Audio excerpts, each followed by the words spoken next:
All right, everybody. Welcome to Source Code Weekly. Um, we have a team update. It's all rated for Sean. He's not here. Sean will be moving to custom models. His last day in Source Code Management is Friday, February 23rd, 2024. And he left a thank you note to everybody he's worked with in Slack. Please follow that in the agenda. And that's why, yeah, he's working with Marie now to figure out the 2 milestones of work ahead of us. So as soon as we have updates for the replacement EM, Darva will be posting that out. So they are actively working on this. And we have a comment from Paulina, not on the call, and she says, "So sad to see you go, Sean." So thanks, Paulina, for dropping a note there. And yeah, good. Any more thoughts there? Yes, I'm sorry to see him go as well. I should have said that. But yeah, I've been working with Sean for a few years, and it's been fun to see him wearing many hats throughout all these years. We went through some doozies like FCLs and bugs burned down and security issues, and he handled it like a boss. So thanks for everything you've done, Sean. All right, is that he put a Taylor Swift GIF emoji on agenda? That's funny. All right, big picture updates. We didn't have this here, but I want to make sure that everybody has taken the time to watch Marie's walkthrough of the vision. I think that's incredibly useful. I'm trying to scroll up to try to find it, so give me some time. There you go. Make sure to watch that. It's pretty useful for understanding where the group will go in the next year, at least with the current plans. As the year matures and progresses, we might do some adjustments on the roadmap here and there. But overall, this is the outcome of some discussions we've had. So if you have any thoughts, please make sure that Marie knows about it. And for now, I just like to thank her for that exercise. It's been pretty fun to kind of like contribute to that. And at least we have a solid plan going forward on that part. And I think it's pretty welcome to have that direction from product. So thanks. Design team previews. Michael, I think this is you. Yep. Yep. So next week I'll be breaking down the directory page UI improvements, epics into sub-epics. I talked to Taylor, who's a designer in the Great IDE team, just to understand workspaces a lot better. So that was kind of like the missing link of like my mission to like consolidate all the menus is like workspaces can be a long list. So I just needed to understand that. Other things on my plate was that this week I actually started looking into that blame button a lot more. The fact that Natalia raised it up maybe a few weeks ago that we have like 2 blame buttons on the page right now. And I was like, yeah, that's kind of strange. At the time, I didn't feel that bad, but when I kind of looked at it recently, I was like, oh, I looked at it a lot more this week, and I talked to 3 GitLab team members. Really interesting feedback, as in like people just used the new inline blame and didn't actually notice that there was a difference between that and the old one. So good work on the engineering team to make it like super stable and like things load up quick, like pretty decently, and like that emoji page loads up really well. I'm like, huh, well, that pagination work and everything is like it's good enough. But yeah, there's some interesting insights in there. So I'll summarize all that stuff next week. And off the back of that, I think I have a better idea of what we're gonna do with the different blame ideas we have, like where Jacques spike where you can do the popover on the line to show the things. And like the gutter actions, I have a better idea of what we might be able to do there. So next week will probably be more of a like, here, watch this for a better preview. But yeah, I'm pretty excited about understanding everything now and actually like able to wrap it up again. And so yeah. And then the other thing that I am looking at is managing settings across many projects. So this is the scenario of like dealing with configuring, say, protected branches or merge request approvals. In the extreme scenario, like hundreds and thousands of projects. In the like small scenario, 10. And what we're really trying to understand is if this problem of like cascading and all this stuff is something that only affects teams that are dealing with like large numbers of projects, or like, does this problem also exist for small teams? Just so we understand the problem a bit better at this time. But yeah.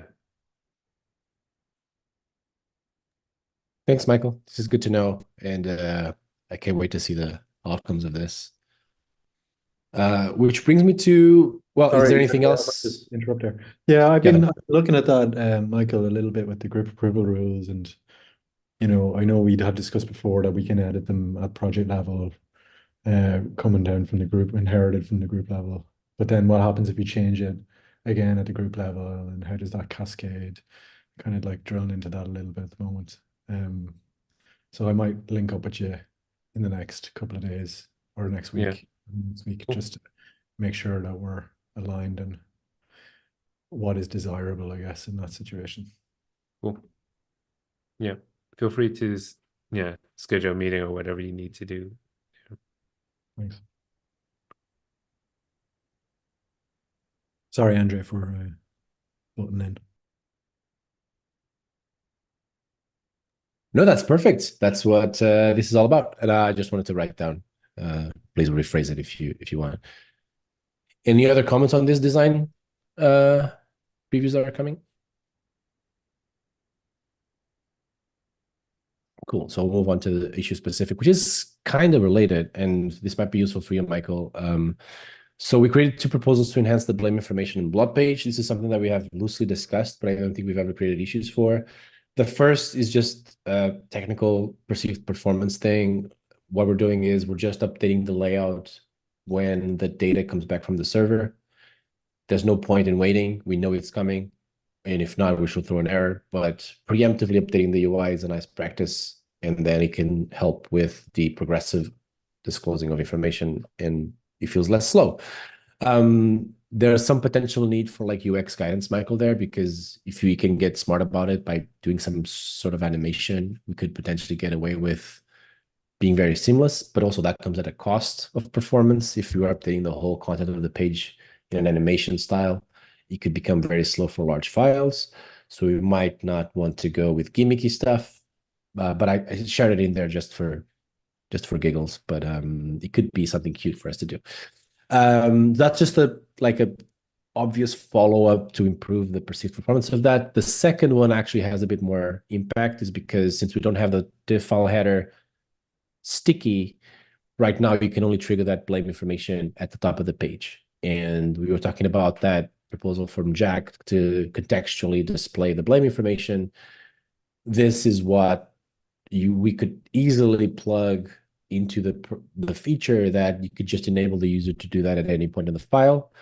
I think now we're displaying the hints of the key in the tooltip or something. I've seen that around GitLab by showing the key that you need to press to activate that thing. Maybe there's an elegant way for us to just quickly communicate that you can use the keyboard to trigger that at any point of the file. I think the engine of the code is already prepared for that by doing in chunks. So performance, I think we should be fine. But right now, we're not reaping that benefit. Right now, we're forcing the users to come to the top of the page to trigger the blame and then go back to wherever they were. That could be a nice improvement, regardless of the improvements you're thinking about coming. But yeah, just thought you should know about that. That's it. Those are the two issues I created just for your consideration and Marie's scheduling purposes. Okay. All right, cool. Martin, you have something to add? Oh, the skeleton loaders. You're muted. I can't hear you. What's going on?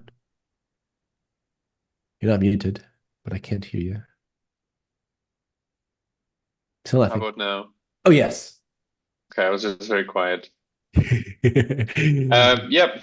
So you've already realized I've added a pajamas link for skeleton Great. loader, but I am not a designer, so that's the one that came to my mind.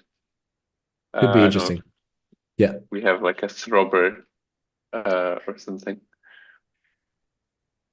That makes sense. I'll leave it up to Michael as well. So whatever you can give guidance there will be useful in that sense.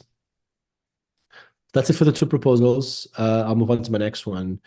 So one of the things I noticed on the Q1 roadmap that I really enjoy and like is that it includes commit list improvements, if I'm not mistaken. At least that's the one thing that I remember. We haven't had very mature discussions on what we need to update it. And remember, we talked about having filtered search, and then Michael, you shared the view of branches, how we look by following the patterns right now. But if we want to get that done for Q1, we need to get cracking at concrete proposals. And from the top of my mind, like refactoring it to Vue is like a no-brainer. That feels like that's something I'm going to have to do. And so we can totally start planning the work around that. But if we have new features, like the missing features that we have are obviously like the timing, the date period of things that you want to search on. And right now you can only search free text or author, not both at the same time. So those are the limitations we currently have. So any new features, it would be great to have guidance as soon as possible so that we can start breaking down work, potentially even during 16.10 if possible. Even if you don't have a specific final design, just a hint of what could come would be useful. So that's kind of like the gist of it. But just a heads up that we might want to start thinking about that if we're going to make that for Q1. Okay. Would you mind linking the issue that I should comment on for that? Yes, I'll add the link after the meeting. Perfect. Thank you.